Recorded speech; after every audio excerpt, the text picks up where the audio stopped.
Welcome to the Chaos Sector. Before we get started, we have to address a few complaints about our previous episode. Many have questioned the source of the claim there was a knife found at the crime scene. That source is CBS News in Connecticut. As you see, the publisher is a lady named Rebecca Boone, which was updated on January 5, 2023, at 4:53 p.m. Now, let's show you where it states this. As you see, we will read it with you. Rebecca writes, quote, according to the newly unsealed court documents, traces of DNA from a lone male later determined to be Kohberger were found on the button of a leather knife sheath, found in the rental home where victims were killed.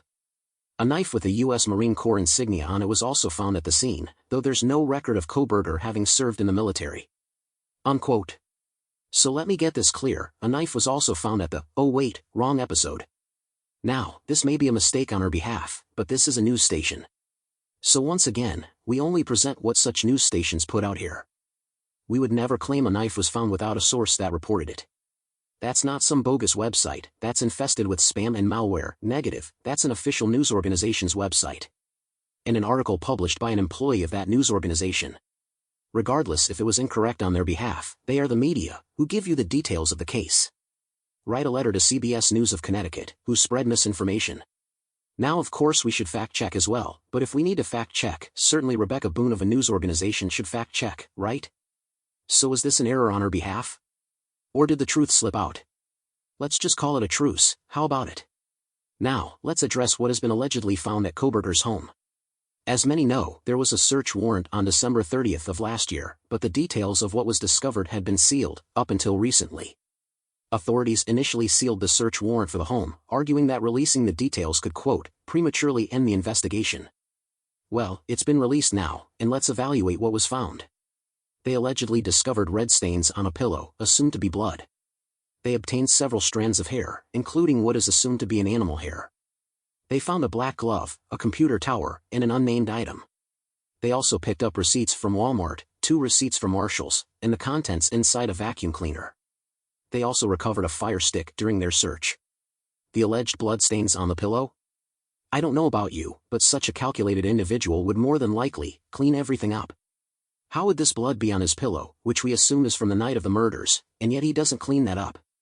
Is he so confident that no one will be able to link him to the murders, that he just has blood all over his pillows? It's not adding up. This is becoming very frustrating to me. I reiterate, let's go through that scenario.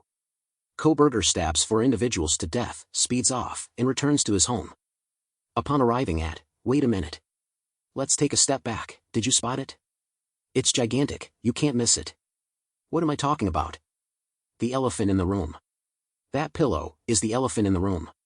If this is blood, then more than likely it's his blood, right? He was wounded at the home, during the physical struggle. Bingo, there's your evidence, there's the empirical evidence. Yet, no blood from Kohberger was found at the home. So, either this is tomato sauce he spilled on his pillow, and is too lazy to clean it up, or it's blood. But it has to be from wounds he suffered from the struggle the victims put up, right? Bonkers. Now do you think the DNA found on a knife sheath is bogus? It's a frame, and until someone rebuts all of these wacky elements, I will stay right in this spot.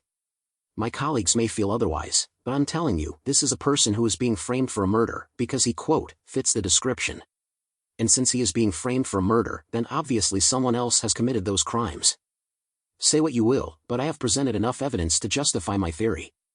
Wait, let me slow down a bit. I got ahead of myself. The authorities assume it's blood apparently, they don't know for sure.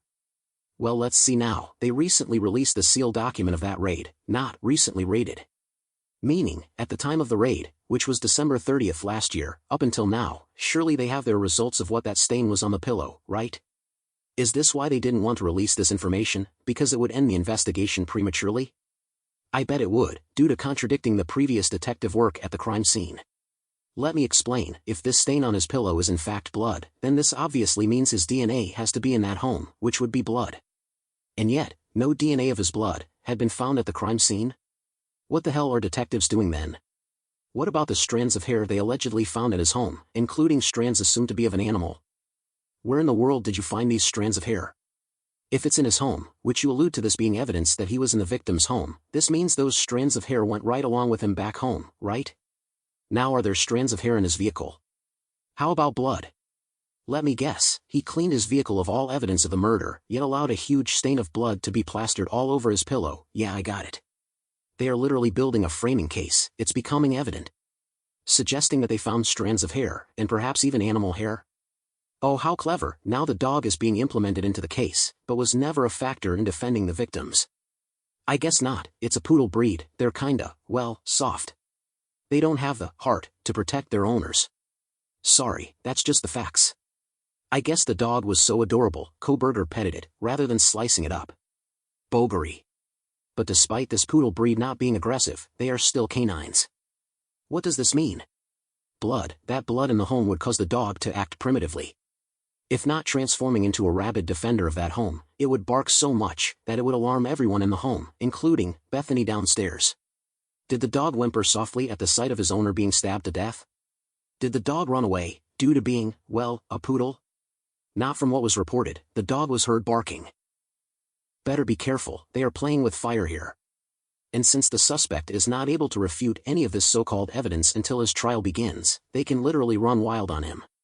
Manufactured evidence could lead to the death of an innocent man, while the real murderer is still lurking in the shadows. Take it how you will, I am only examining what has been presented to the public. With that being said, I leave you with these words of wisdom. Do not give up your ability to think. If you do, others will do the thinking for you. This is the Chaos Sector.